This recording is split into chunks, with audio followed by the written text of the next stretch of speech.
first off, I just want to wish everybody a happy Halloween. And second off, give yourself a round of applause just for coming and making out in the rain. And everybody. Alright, that's enough of my time. Alright, Halloween, it's a great time. You get to jump out at people, scare them. I mean, normally you get reactions like, oh my god, put some clothes on, or get out of my house! But in this day and age, and this day in particular, it is very much appreciated to do that.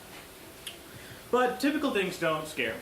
But I will tell you, on one instance, one Halloween, in which I was so terrified that I almost considered running away from home, joining the circus, becoming a crack whore. I was 9. I know, big ambitions, but hey, I was cute back then. So being a 9-year-old in the 90s, of course, you're not monitored, and me and my friend had the hobby of liking to play with pyrotechnics. Now, we had a great idea because we had a really religious neighbor in which we wanted to put a bunch of fireworks on the ground, dress up like Satan, and scare her, making her think the devil was coming for her soul. So initially, we wanted to hide the fireworks, so our great idea was to bury them. But we didn't know how much to use, so essentially we just used a few 4th of July crates that we had laying around that we never used. Also some homemade one from my friend Mac's older brother, and basically just threw a bunch of shit in there. Put a little bit of WD-40, a little bit of Motorola, anything that we thought would burn. So initially, we wanted to do a test run, so we buried it about a foot to the right of where it was, thinking that, of course, you know, it's got a foot of dirt, nothing's going to spark, it's not going to react. Not really thinking about the fuse that we hung up. So we had a little thing of smoke balls, that was it. We just wanted to light it and see what the effect was.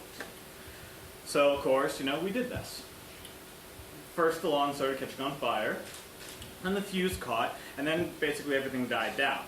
And then you just heard a thump, and all this dirt went up into the air onto our new Cadillac. So initially being 9 years old, you know, you're kind of terrified. You're like, holy shit. So what we did initially was run. Because I was going to say things. I mean, realistically, we just caused, well, what we thought at the time, millions of dollars of damage to a car. So our first thought was, okay, let's go to the movies, let's sneak in to see Red Dragon. If anything happens, we look guilty, we'll just say we snuck into an outrated movie. Now, we're terrified, we're crying. I can say that some of us have soiled ourselves. Not our finest hour, but being 9-year-olds, we were still men. So, you know, we kept it cool. We went in. We said that we were going to go see VeggieTales. And, of course, the guy believed us and even flag our tickets. And then, you know, 5 minutes in, we walk out. We go in to see Red Dragon. And it is fantastic. I mean, you have cannibalism, you have serial killers, it's everything a 9-year-old dreams of. And the whole time, though, we couldn't really enjoy it because we're still crying, we're still sweating, and we're drawing attention to ourselves. So what happened was someone got an usher, they came us in, and they took us out and basically said, you can't see this movie, it's rated R, you need a parent or guardian, you know, same usual spiel.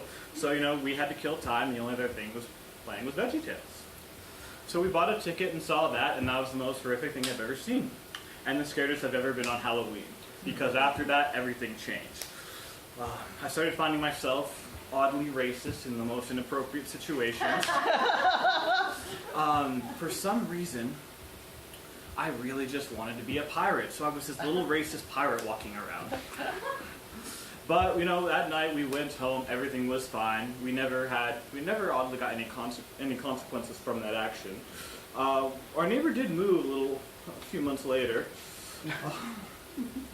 And realistically, I think she thought it was a hate crime, and this is not, like, looking back, I didn't really realize this, but my grandmother hated that neighbor, because I will say, she was a wonderful woman, great person, but she had flaws. She was strongly against the Japanese because her husband was killed in World War II. And realistically, the way that it looks, if anyone did see us, it kind of does look like a hate crime because there's a predominantly white neighborhood and fireworks were red, white, and blue. Like I said, they were from 4th of July.